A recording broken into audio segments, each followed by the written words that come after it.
Okay, let's dive into this explainer. If you just look around, it's pretty obvious that the way we actually conduct business has undergone some truly fundamental, radical changes over the last decade or so. We're not just talking about minor tweaks to old models here. No, we are witnessing the birth of entirely new, emerging modes of business. So in this explainer, we're going to explore exactly how the digital revolution has completely transformed the very machinery of industry, trade, and commerce.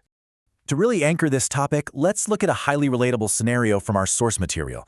Picture this. It's well past midnight, and Rita wakes up her friend Rekha for a shopping spree.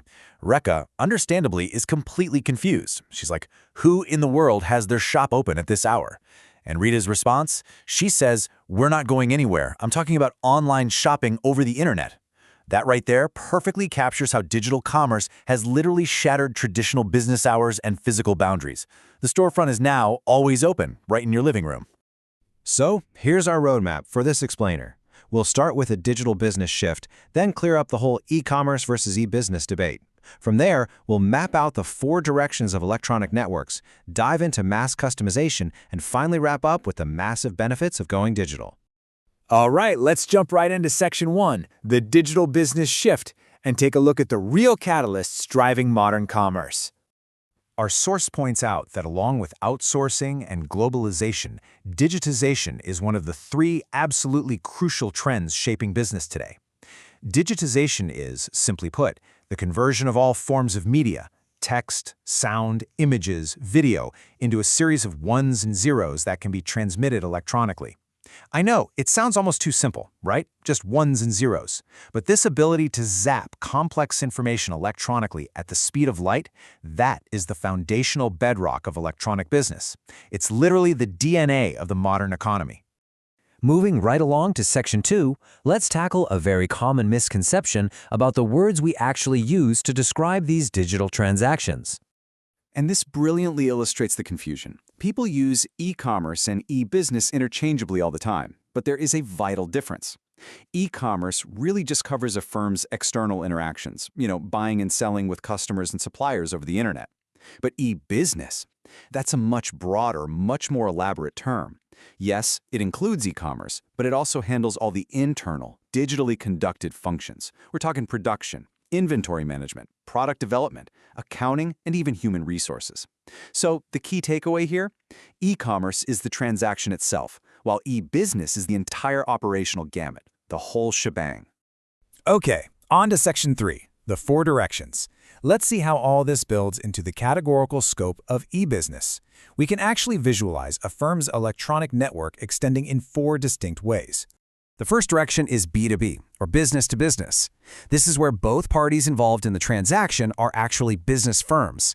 A fantastic example from the source is an automobile factory. Obviously, a car factory doesn't make every single tiny part itself, right? It relies on an assembly of components manufactured elsewhere. So, through a network of computers, the factory places orders, monitors production in real time, manages stock in transit, and pays multiple vendors completely seamlessly. It's this invisible, digital supply chain that keeps the factory floor moving. Next up, we have B2C, or business to customers. Now, this is the one we are all super familiar with. It's Rita's midnight shopping. But keep in mind, it's not just that final sale. It is the entire marketing process, identifying customer needs, promotion, and delivery. And B2C seriously speeds up daily life. Think about the ATM. Withdrawing money used to mean filling out tedious paperwork at a bank branch. Now, an ATM, which is a prime example of B2C innovation, lets you grab your own money instantly. The third direction is Intra-B commerce. This one looks inward, covering transactions and interactions happening entirely within the firm itself. This is what makes flexible manufacturing possible, like the marketing department constantly and instantly communicating with production to fulfill customized orders. But beyond the factory, it fundamentally changes how we work on a personal level. Thanks to virtual private networks, or VPNs, employees don't necessarily have to commute to a central office anymore. The office effectively comes to them, letting them work from anywhere at their own speed. It's a real game changer. And our final direction is C2C, consumer to consumer. This is absolutely brilliant for goods that just don't have an established market mechanism. Think selling used books, vintage clothes, or collectibles. Platforms like eBay are the classic example here. The internet gives you this massive space to globally search for potential buyers. But doing business with complete strangers online requires some serious security. I mean, how do we solve that underlying trust issue? Well, the market solves the problem of trust in these anonymous C2C transactions using a payment intermediary. PayPal is a prime example. Now, what's really interesting about this process is how simple it is. Step 1, the buyer sends money to the intermediary.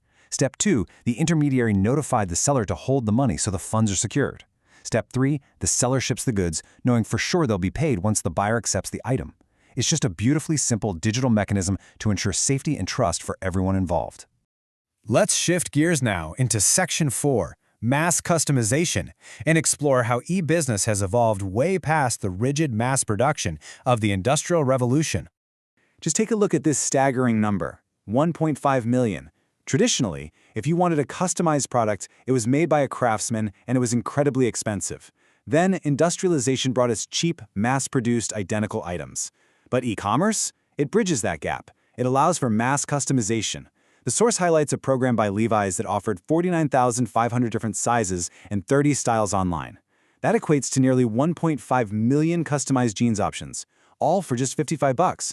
You just input your specs, the order routes directly to the manufacturing system, and a perfectly customized product is shipped right to you. It completely proves that going digital makes mass customization highly affordable. Which brings us to our final section, benefits of going digital. We've seen the mechanics, but what are the broader, tangible benefits of actually making this switch? Starting with ease of formation. Unlike setting up physical factories with massive procedural red tape, an e-business is relatively simple to start and needs way lower upfront investment. We also get that 24/7, 365 convenience, just like our friend Rita showed us. Then there's the incredible speed. Cycle times are massively reduced because business processes happen simultaneously, not sequentially. I mean, money itself is now just electronic pulses traveling at the speed of light. Plus, we gain true global reach. And finally, all of this drives the movement toward a much-needed paperless society, significantly cutting down on red tape. If we directly contrast traditional business with e-business, the difference is stark. Traditional business means difficult formation, and you absolutely need a physical presence. E-business? Simple formation, and a physical presence isn't even required. The source gives this brilliant example.